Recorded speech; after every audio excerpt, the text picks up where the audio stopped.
Should one trust ignorant people or miserable people? Well, miserable people aren't necessarily ignorant people. Miserable people can be all sorts of people who simply can't hope or they can't cope with things in life. If you can't hope for something better, well, you're kind of almost, if not already, a lost cause. Because hope is something that brings people something to tend towards in life. If they hope for something bad, they will work for it, especially if they're programmed to do that. If they hope for something better, they will work for that. Typically, it's much harder to achieve something better than something worse. It's much easier to let yourself loose to self destructive behaviors and such.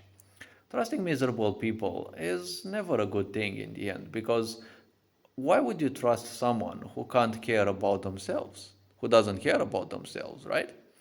Because if someone can't care about themselves, they can't care about you either. They can't care most seriously, they can't, and most importantly, obviously, they can't care about life. So if someone can't care about life, if someone can't cherish life, what would it mean for them to simply take someone else's life?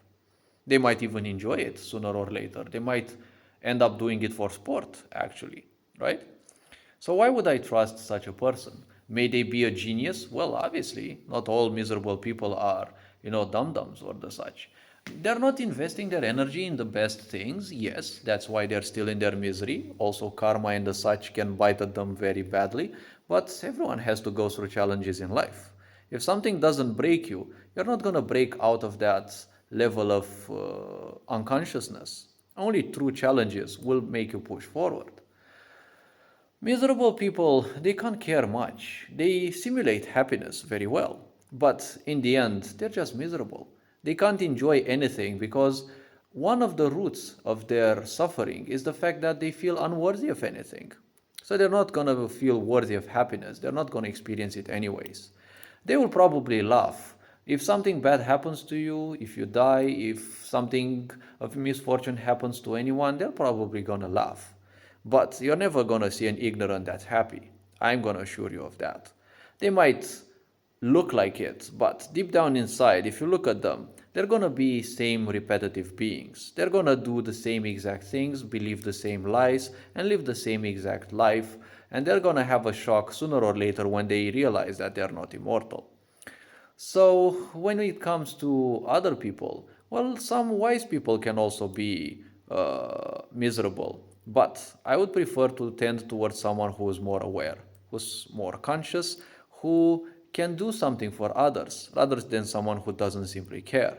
Because someone who doesn't simply care, well, now they're your neighbor. Well, if they don't care, tomorrow they can be, I don't know, they can be your enemy simply because. So trusting someone who's well miserable but who can't cope with life, well, that one can be someone to trust in a way. That is, if you get to know someone's back history, yes. But the point was, someone who can't cope with life but still lives on the edge, right? He still survives, let's put it. Well, that person might actually have a lot of life experience. I might trust them from some standpoints because trust means you accept some pieces of advice. A piece of advice is an information. Whatever you do with it is up to you. Whether you invest into it or not, whether you simply take it as a piece of advice or, just some simple information is up to you. Whether you want to make a fanaticism out of it, well, again, it is your choice. Never forget, whether you're miserable or not, well, you have discernment and you have free will. Also, never forget that your suffering is kind of 80-90% your choice as well. It's just that you've been programmed to believe that that is the right choice. But the question is, if it hurts, why follow it, right? The only problem is people get used to the hurt and they embrace it even more. Because first and foremost, they feel unworthy of life. They feel unworthy of living. That is among the ultimate levels that one can reach through the levels of abandonment, right? These issues can sting very deep. So, trusting people who can't care about them, well, it's like trusting the same politicians who have been ruining your country. Have they done anything worthy? Have they done anyone else's life much better? And is anyone actually enjoying a much better life? Well, these are some of the few questions one may ask. If the answer is no, well, you also got the answer to the main question. So hopefully this video raised a bit of awareness. And remember, in life, trusting your own intuition can be way better than simply trusting the majority of the people around, be they family or not. See, all this being said, hopefully this video raised a bit of awareness. You are appreciated. Take care, enjoy life. Ferenc Board signing out.